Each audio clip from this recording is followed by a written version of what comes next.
Today's episode was recorded in front of a live audience at Japan House LA in conjunction with their Looks Delicious exhibit on Japanese food replicas.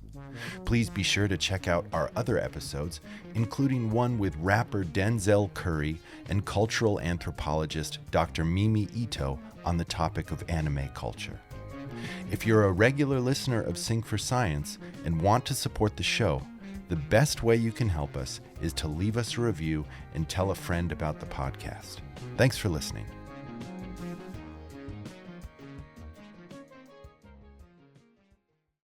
When we think about reasoning and problem solving, we tend to think of complicated problems like math problems or puzzles and things like that. But our perceptual systems, the visual system, auditory system, touch, they are in the business of these solving puzzles and problem solving all the time. Time melts away like ice cream in the sun.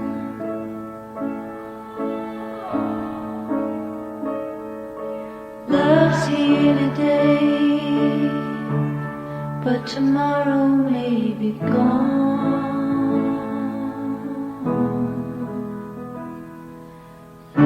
Welcome to Sing for Science, the show where musicians and scientists talk about music and science. I'm your host, Matt White. Each week we'll talk about a song by our guest artist and how it connects with our guest scientist's area of expertise. Today we'll be speaking with Jess Wolfe and Holly Lessig, front women of the band Lucius, a duo best known for their mirror-like harmonies, striking visual identity, and emotionally precise songwriting. Their 2023 song, Ice Cream, reflects on the sometimes fleeting nature of love, opening with the lyric, "Time melts away like ice cream in the sun." Also joining us is UCLA professor of psychology, bioengineering, and neuroscience, Dr. Ladan Shams. Dr. Shams is a leading expert on multisensory perception, how our brains integrate sound, sight, touch, and taste to shape what we feel and remember. The title of today's episode on the podcast is Ice Cream, How the Brain Blends Music, Memory, Taste, and Beyond. Japan House, please help me welcome Lucius and Dr. Ladan Shams.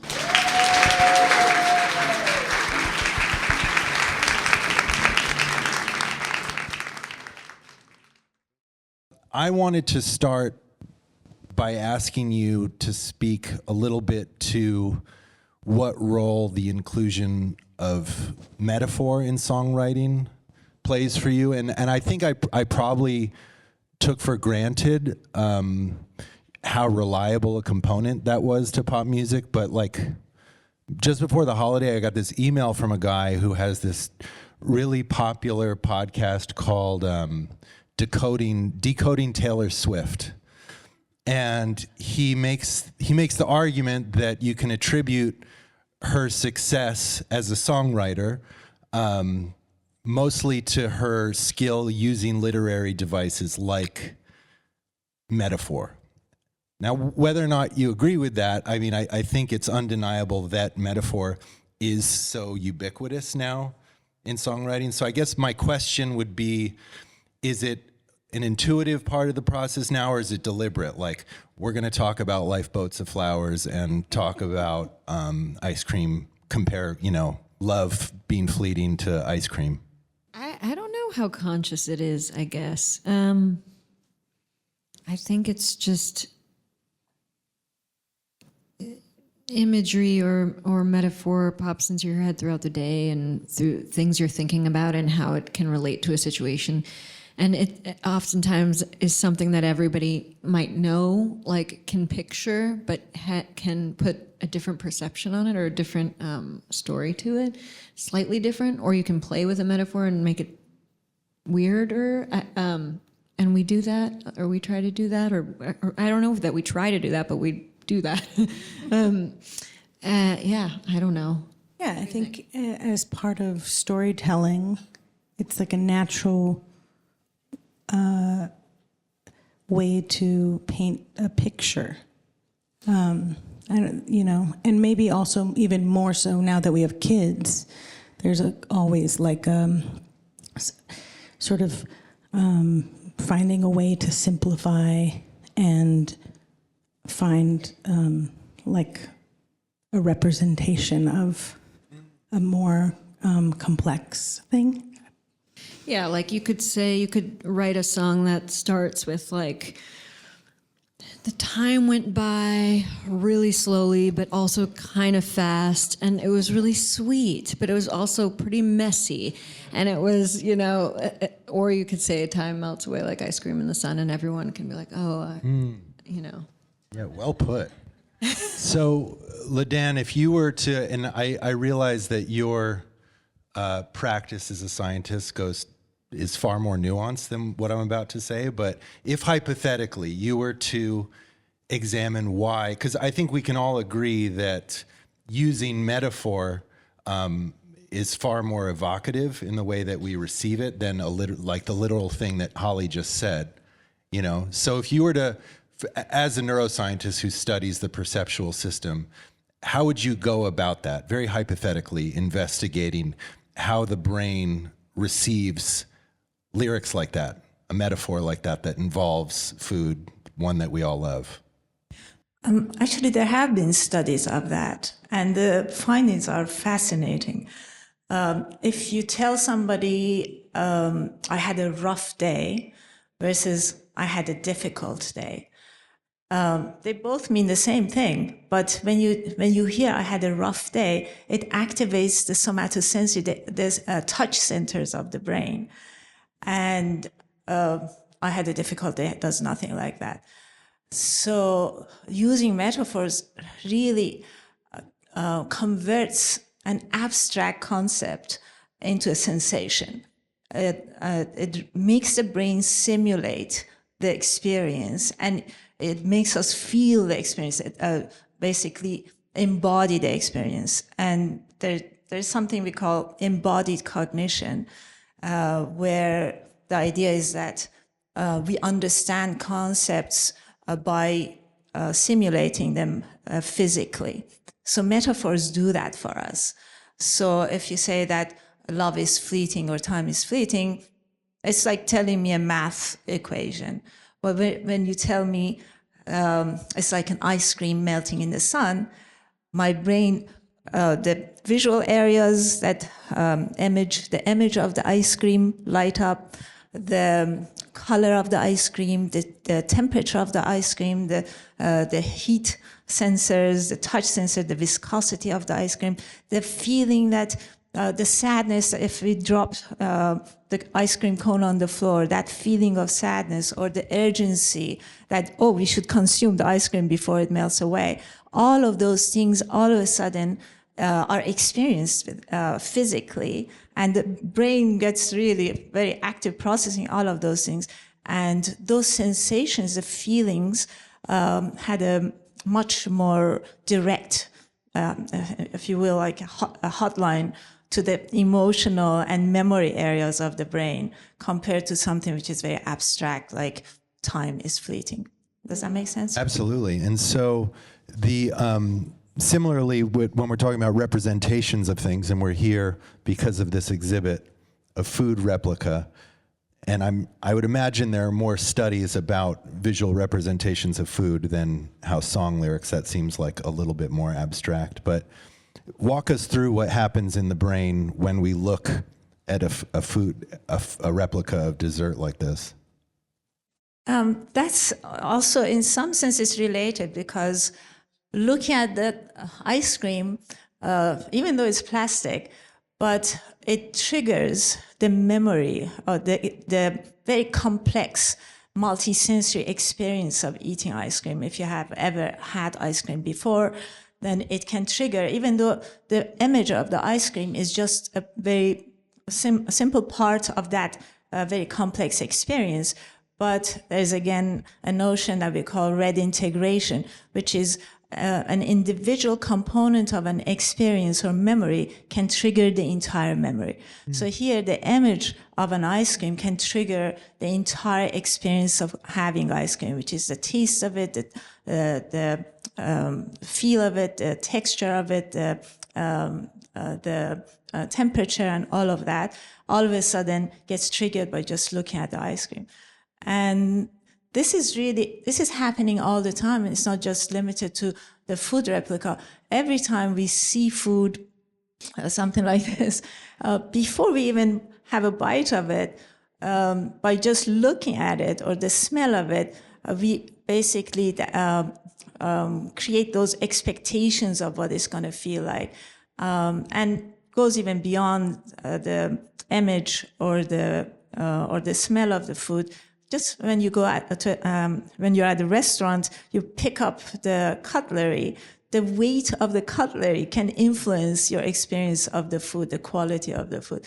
So, food and flavor are very, very complex, multisensory experiences that we take for granted. But all of these things are happening in the brain. Our experiences in the past influence how we experience the next food that we put in our mouths.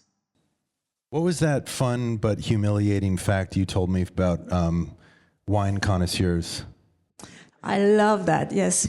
That's a story that should be very humbling to food connoisseurs, especially the wine connoisseurs. And this was done in the University of Bordeaux in France. They had these expert wine connoisseurs taste different kinds of wine and describe them using different words. So they had them describe white wine and red wine. And then they used a food dye that was odorless, and they changed the color of white wine to red wine, to red. And they had them describe this new wine, and they described the wine as if it was a red wine. So they used the same words that they described red wine, like it tastes cherry and fruity and things like that. So again, these are people who do this for a living, and they have a very sophisticated palate. Very, very interesting demonstration of how important and how dominant visual information is in how we experience food and flavor. Are you experiencing some Schadenfreude right now? Wild. This, it makes me think, have you guys seen this? So in tasting, what we do is take a small amount right off the top. It doesn't take much. That's the warmest part right here. I'm going to invert the spoon. Cover all 9,000 taste buds. Aerate it. Warm it up. Driving up that top note, that cream, pure vanilla, sweeteners. That's a 10. This, Pete Van Leeuwen's here. Pete, do you guys do that to your ice cream, or is that just showbiz? Yeah, okay, good. Good to know. Well, here is a more detailed representation, Ladan, if you could talk. So here's we're looking at a family eating dinner. And so you have a great pair of lectures that people can find on YouTube that reference this PowerPoint presentation. So walk us through what you usually describe here. This is a problem that the brain has to solve all the time. The moment we wake up, when we think about reasoning and problem solving, we tend to think of complicated problems like math problems or puzzles and things like that.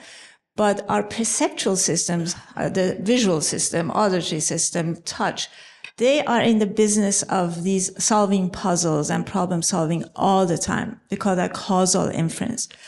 So I'm sitting here right now, for example, I can see people, I can hear you, there's multiple sounds that are going on, and I can feel the chair, I can feel my clothes. There are all these things that are activating the neurons in the brain, they are stimulating our brains, and these are nothing but electrical signals in the brain. So this electrical signal doesn't say that, oh, I'm from Ariella sitting in the front chair here, and another one say, I'm from Ella. They don't come labeled. They're just a bunch of electrical signals that are going on in the brain at all the time, at the same time. And for us to be able to see what's going on in the world, that, for example, your image and your voice go together, and your image and somebody else's voice belong to different objects, the brain has to figure out this causal structure. What was caused, which one of these electric signals were caused by one object in the world and which ones by different objects. So it turns out this is a very complicated problem. And it's a problem that in computer science, we would call it, it's intractable, computationally intractable. It would require a lot of number crunching. So to the extent that we don't know how the brain does it. And we don't have a computer that can do it. But the brain does it, and the brain does a beautiful job. And we believe that the way the brain does it is uses some shortcuts. For example, things that some artists like you guys have figured out, and a lot of scientists have taken a long time to figure out, like similarity in time and space. Like when you sing the same song synchronously, and when you dress similarly, you have figured out, you have nailed this, because these are the cues that the brain, the perceptual system, uses to determine what things go together and what things don't go together. And they're very subtle. We don't think about it. It's all happening behind the scenes, subconsciously. But when you sing together synchronously and you look very similar, the brain forms basically groups you two as one unit, and that changes the experience for the audience. Was that something? What's the story of how you developed the coordinated visual look? I'm assuming that it was because you took like a class on multisensory perception. Like, we're going to get them. Of course. Yeah. You know, we were always coordinating, and but you know, when we started singing together, we both wanted to sing lead vocal, but we wanted to sing lead vocal together, and we were really inspired by a lot of the recordings we loved, like Elliott Smith, who double-tracked his vocal, and you know, Phil Spector, who double-tracked his vocal. So we thought, oh, we could do this live. So then the visual was an extension of that. When we couldn't afford a set, we could be the set by dressing exactly the same. And it was just that idea that we wanted people to think of us as one voice. Like when you go see a choir and they're all wearing matching robes, that you want to hear them as a unit, and you see them as a unit. So it's just a wackier representation of that, I guess. Yeah. And it worked for a long time. When we were first starting out, people automatically would see us at a festival and go, what is that? You know, why are they dressed exactly the same? It's interesting that you're explaining that was the budgetary workaround, because when I first saw you as someone who was once a touring musician, I thought, like, how can they afford such detailed, coordinated outfits? Or prior to your having become successful and well-known, because it was, somehow I intuitively knew that it was a part of the package from the beginning, but that makes sense that it was in lieu of a large set that you have to bring from town to town. Yeah, and we could just buy the same dress, you know? Yeah. Yeah. From Target, but it, you know. Oh, really? I mean, wherever it was from. Running around Europe doing you'd always go to like H&M to the sale rack where all the gaudy stuff was that nobody wanted. Nobody wanted the things that we were buying. Oh, yeah. Okay. I was like, oh, looks fashion. And if there's two of them, it looks even more convincing.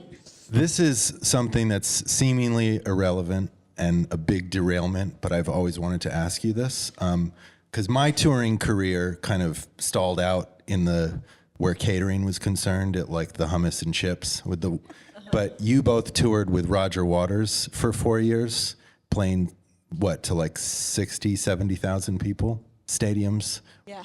What was the catering like on those tours? Insane. It was insane. It was amazing. Well, it was so amazing that at some point I was like, okay, I just got to ask for like sweet potatoes and meat because this is too much. It was, I mean, they brought their own caterer on tour. And that was a staff of what? It was 150 people on the tour. Yeah. Yeah. Sushi. I mean, anything you wanted. Okay. I'm going to stop. Okay. Let's... Not sushi, not sushi. Yeah, okay, good. All right. I mean, come There on. was sushi on the plane. Well, yeah, that was... There was a plane. That was... Okay. Jeez, This is not our tour, though. Yeah. Just to Not be clear, our our tour is plane. very different. But it was fun. I bet. Let's dig a little bit deeper here because this is... I've now watched you give this lecture twice, and as I said, I'm being sincere when I say you're one of the best science communicators I've heard. This gets very, very heady, and I need to hear this a third time. Can you please explain how the brain, if we can't, in fact, if we don't know what the result of the computation is, what are we computing for? And when you're trying to sort out which stimulus is triggering which perceptual sense. Thank you for making my day with a compliment. So the task of the brain is to figure that out, to figure out this causal structure, to figure out that the sound and the texture and the odor and the flavor, all of those sensory signals are coming from the salsa. And the voice and the image of the face, those two are coming from a grandmother there, and so on and so forth. So to go from this melange of unlabeled electric signals in the brain to something like this, where they are organized into what is causing which of these electrical signals. So that's the goal of the brain at any given moment. Otherwise, we would be totally lost. We would not be able to make sense of what's going on around us. And the brain generally does a very good job of that. Sometimes it makes mistakes, but generally it doesn't get things wrong. And the way so this is so computation complex that even if we, in my lab, to be able to explore this question, we have to make it really, really simple. We have to simplify it to the simplest, most unrealistic scenario where there's only one auditory signal and only one visual signal. And even then, the problem is complex. So we have done that. And by simplifying to a toy problem, we have discovered that the way the brain solves this problem is astonishing, because it is very much consistent with how, if we were to hire a top-notch statistician, mathematician, and ask them to solve this problem, that the brain does it that way. The brain solves this problem in a mathematically optimal way. And the reason for that is because it's such an important problem for our survival that evolution has put in a lot of time and resources into it and has had millions of years of refining this. So evolution has really nailed it. So we are generally very good at figuring out what's going on around us, how many objects there are, who's making the sound, where is this odor coming from, where is the sound is coming from, and so on. But the brain also can get hacked. And so, for example, what you're doing, you're hacking the brain by dressing the same way and singing at the same time. You're hacking this system, this causal inference system, into thinking that you are one unit, you're one object, you're one event rather than two. Is there any crossover into the topic of synesthesia with what you're talking about? When, I don't know if I included it, but you have this great slide with an ear in place of an eye. Right?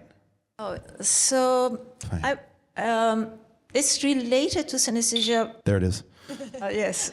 So that's the logo I use for my talks, to convey that we don't just see with our eyes. we see with our eyes, ears, hands, and so on.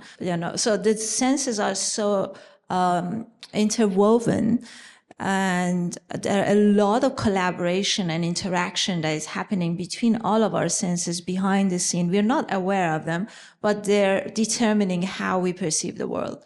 So one example of it is if you, for example, who likes dark chocolate here? Okay. So if you're having dark chocolate and you're listening to a piece of music, a piano piece, the dark chocolate probably would taste sweeter compared to if you had the dark chocolate while listening to bass. So high frequency sounds make the taste of the food seem sweeter compared to low frequency sounds. And there are a lot of interactions like that they're happening unbeknownst to us, but they affect how we perceive our environment, how we even perceive our own bodies. Some of the experiments that you guys perform are really crazy, like the rubber hand one. There's a list of like 4 or 5 like ventriloquists that kind of talk about how the brain can get misled. Yes, so these illusions show, basically we study the illusions not because they're happening all the time in the world. Some of them do happen, like ventriloquist illusion is something we all experience almost on a daily basis. If you ever watch any content on your TV or your tablet, or you go to the movie theater, you're experiencing that illusion because the objects that are on the screen, you attribute the sound to a specific object on the screen, even though the sound may be coming from a completely different location, from a speaker on the side of the room. So the image of the object captures the location of the sound. That's what we call the ventriloquist illusion. Some of these things are happening all the time, but some of them are not. But we use these as these special cases to gain insight into how the brain works in general. So we have used the rubber hand illusion to get a better understanding of how we understand our bodies, body ownership. How do we determine that this is my leg and this is not my leg? So again, some of these may sound ridiculous, and you may think, oh, these scientists have nothing better to do than to study these, irrelevant things. But it turns out that body ownership is something that the brain has to construct all the time. So even though we are born with our bodies, doesn't mean that it's hardwired in our brains that this is my leg and this is my arm. The brain is constantly calculating what object is belonging to me and what object is not part of me. So the reason is actually simple, because we are very complex organisms, but we have very finite number of genes. So not everything can be hardwired. So evolution has delegated most of the stuff to the computation in the brain, so including the calculation of what constitutes our bodies. So the rubber hand illusion is an example of that. It's very easy to fool people into thinking that something ridiculously, obviously artificial, like a rubber hand, belongs to you and your body. So there's like what, a partition, and it looks like your hand, and then you tickle it and you convince someone that it's yes. their hand. So if you sit here and you put your arms on the table, and we hide one of your arms so that you cannot see it, but instead of your arm, I put a plastic arm, a rubber arm in front of you, and we start brushing, stroking your real hand at the same time as brushing the rubber hand. After only a few seconds, you start owning the rubber hand. You start believing the rubber hand is part of your body. And this is so real that if we then try to threaten or pretend that we're going to stab the rubber hand with a knife, people freak out and they get really scared. Yeah. It seems kind of intuitive that visual is the dominant sense, and one might deduce that from the ventriloquist effect. But you have developed this experiment that counters that, which I think as musicians, like, we can derive some pride from this. I'm going to put up this screen, and you can direct the audience how to perform this experiment. So try to look at that red dot and don't move your eyes. So that's what we call fixation point. Fixate your eyes on that red dot. And then there's going to be something on the lower left of the screen that is going to be shown. And then afterwards, something on the lower right side of this part of the screen. And while you keep your eyes on the red dot, try to see if you notice a difference between what was presented on the left versus what was presented on the right. Visually. Visually, yes.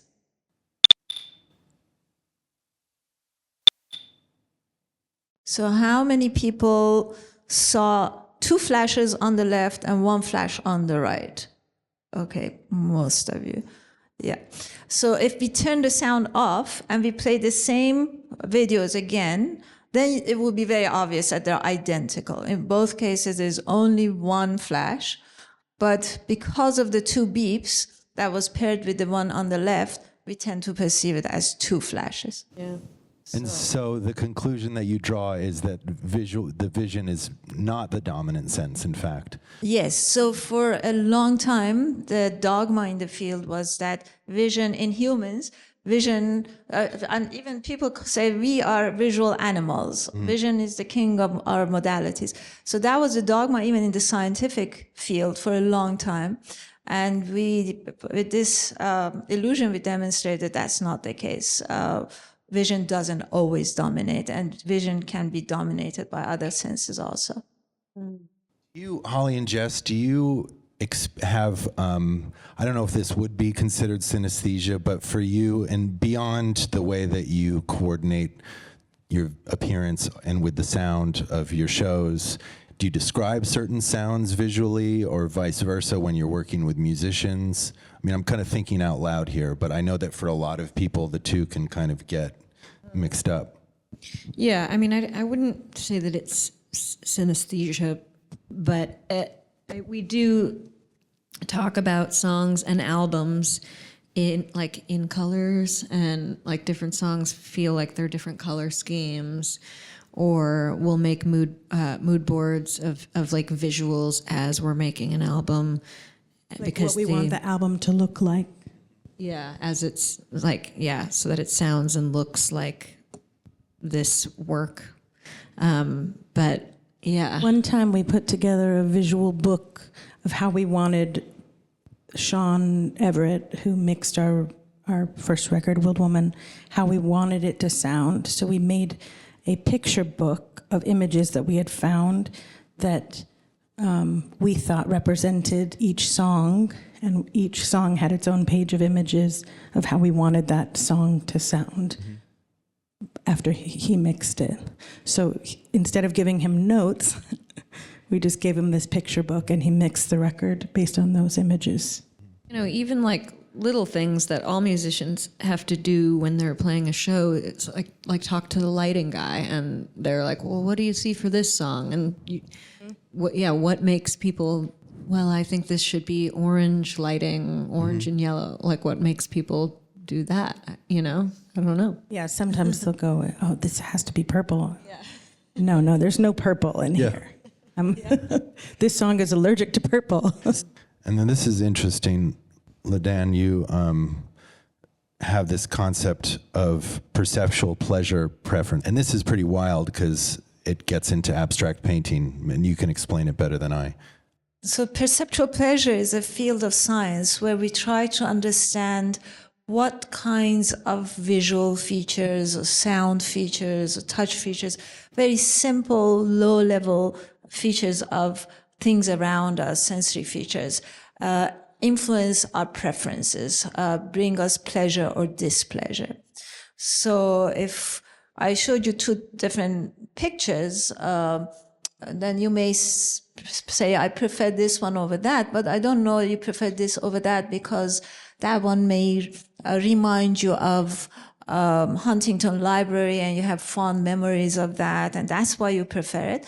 But if I showed you two abstract paintings and I asked you which one you prefer, you still would probably have a preference, but we can't attribute that preference to something that you associate of something from your past, something that may involve thinking, right?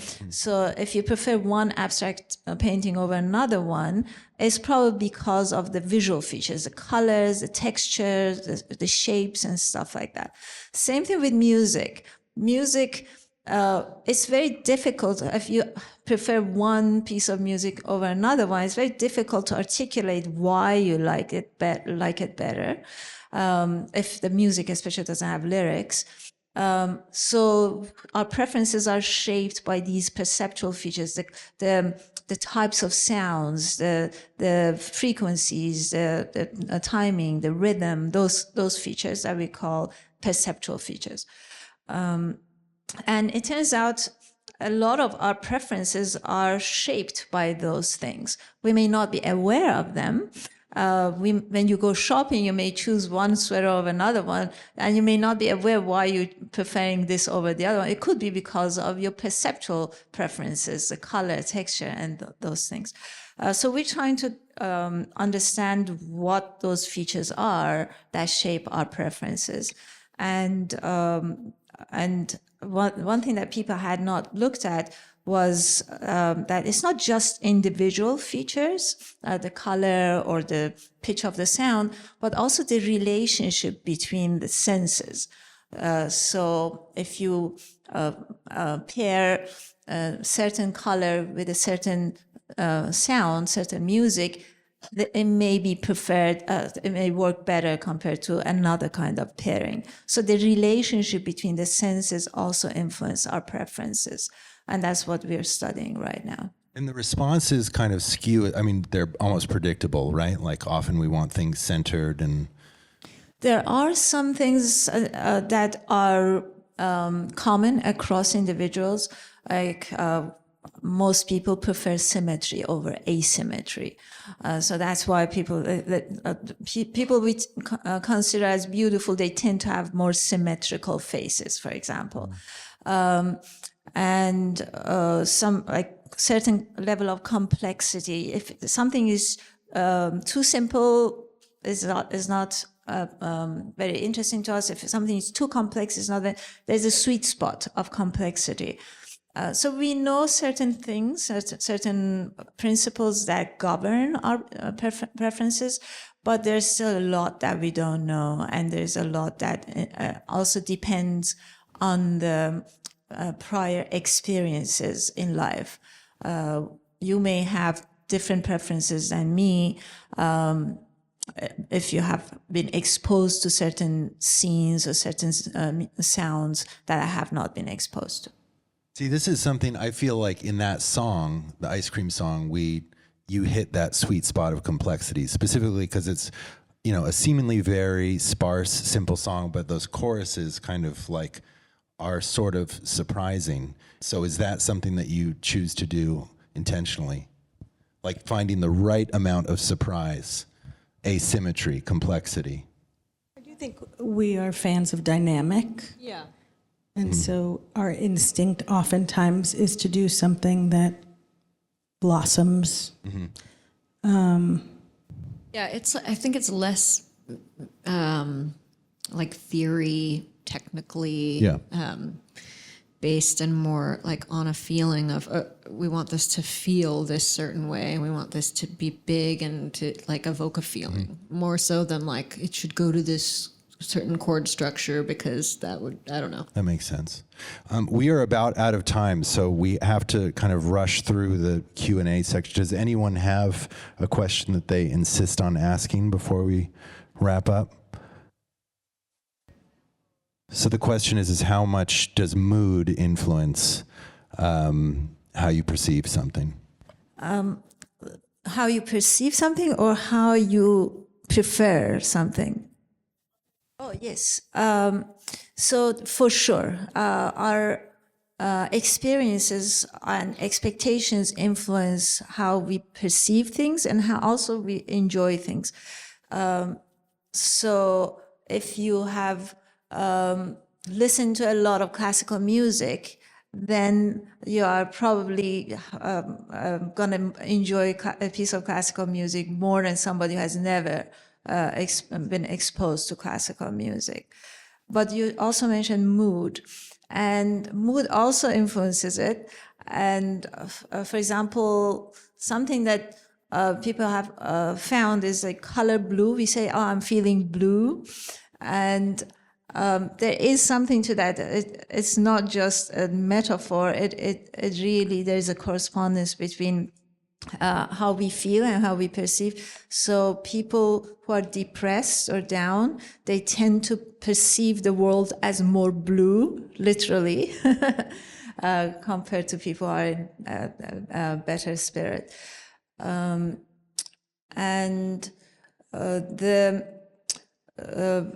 Again, prior experiences also influence our preferences.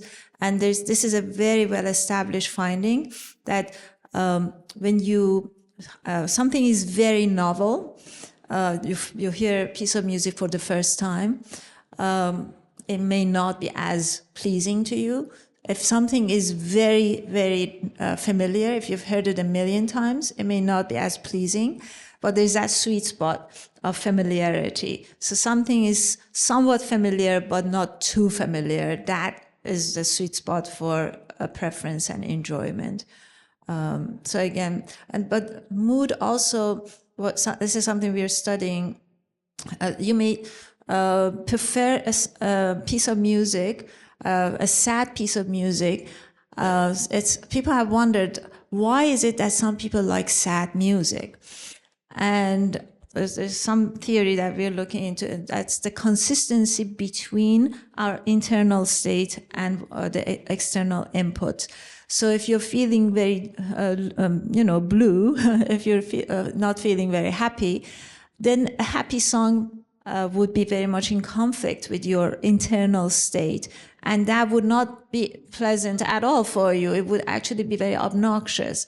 But if you are feeling, kind of sad, then listening to a sad piece of music can be very soothing and enjoyable.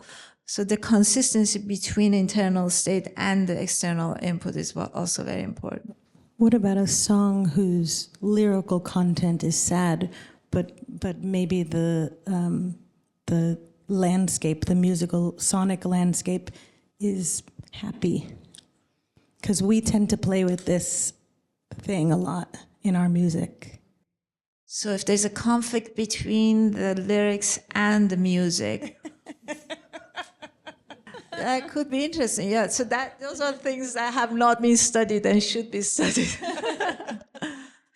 I believe. Okay, we have time for one more question. Following up on the experience aspect, have there been studies of how people in different cultures have a different sensory reaction? I mean, I'm thinking specifically how people comment that Americans love their food really sweet because we love sugary processed foods, and other cultures, when they taste it, say, oh, that's way too sweet, and their expectation is quite different. Yes, when it comes to food and gustation or flavor and taste, there are huge cultural differences. I mean, some things that one culture may find disgusting could be very, very delicious by another culture. So the cultural effect is very, very strong when it comes to flavor. But even with things that we assume everybody is the same, like vision, like perception of color. We all think that we see the color the same way regardless of culture. But even with color perception, there are cultural influences. Yeah. Okay, we do have one more question here. If you could just wait for the microphone. Hi. Here. It's sort of related, but not exactly to audio. I wear glasses all the time, and oftentimes I take them off to do close-up work. But if someone starts talking to me, I say, wait, let me put my glasses on so I can hear you better. I mean, it's or if I'm swimming in the ocean without my glasses, I feel very vulnerable because I can't see, I can hear the waves, I can see the waves, but not distinctly. Is that, I assume that's all related to a similar perception and visual and audio that you talked about in the food landscape? Absolutely. So there is truth to that. It's like, oh, let me wear my glasses, I can hear better. Or if you want to see better, wear your hearing aids. This is not just our imagination. This is how the brain works. And we have found this in a number of studies. So it's not controversial at all anymore. It's very well established. And when it comes to our experience of food, I was telling Matt that I noticed that I don't enjoy food as much if I don't wear my glasses, reading glasses. So I started wearing my reading glasses because it intensified the experience of food for me. I enjoyed the food better. And that actually inspired a study in my lab where we compared the effect of resolution, visual resolution, our experience of pleasure. And we found that even when the difference in resolution is so small that people don't notice it, they're not conscious of it, it does affect the experience of pleasure. Okay. We do have a very special treat for you all. This is very unusual, but Jess and Holly have agreed to perform ice cream before we leave.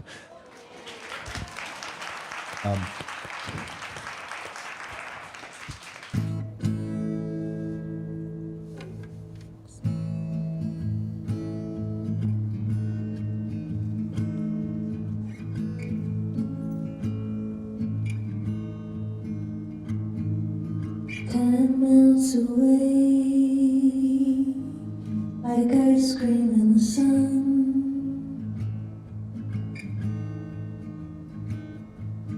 Love's here today, but tomorrow may be gone.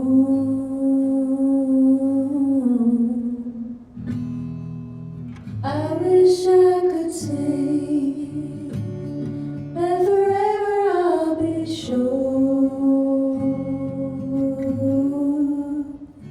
that you want me.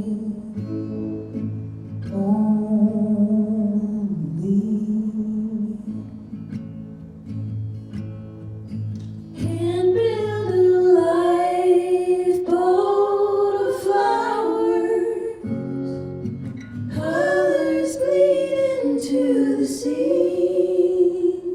Old rain, old rain. What a mess it would be.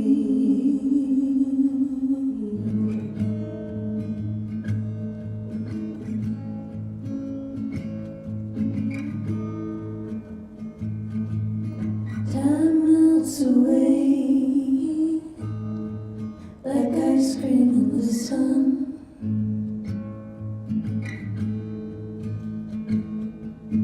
Love's here today, but tomorrow may be gone.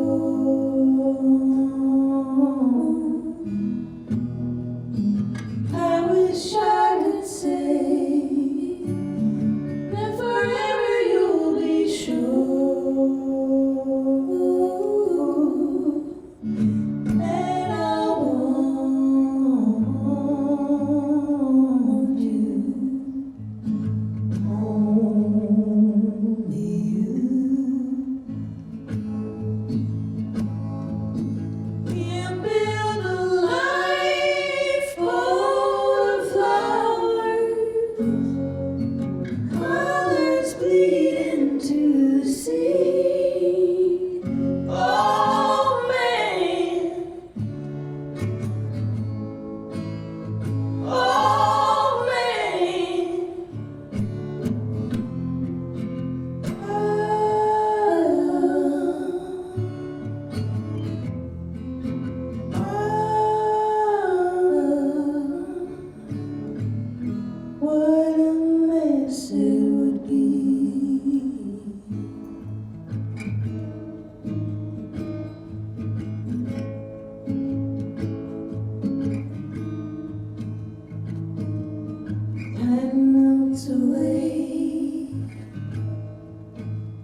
ice cream in the sun.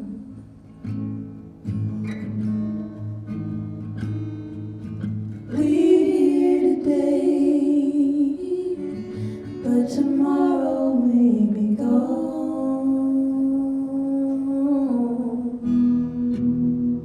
So what I wanna say before the sun goes down, I love you, love you now.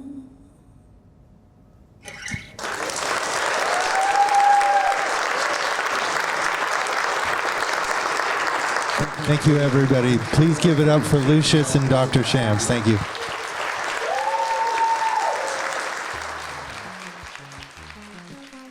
Catch Lucius on tour this spring. For dates, please visit their website, ilovelucius.com.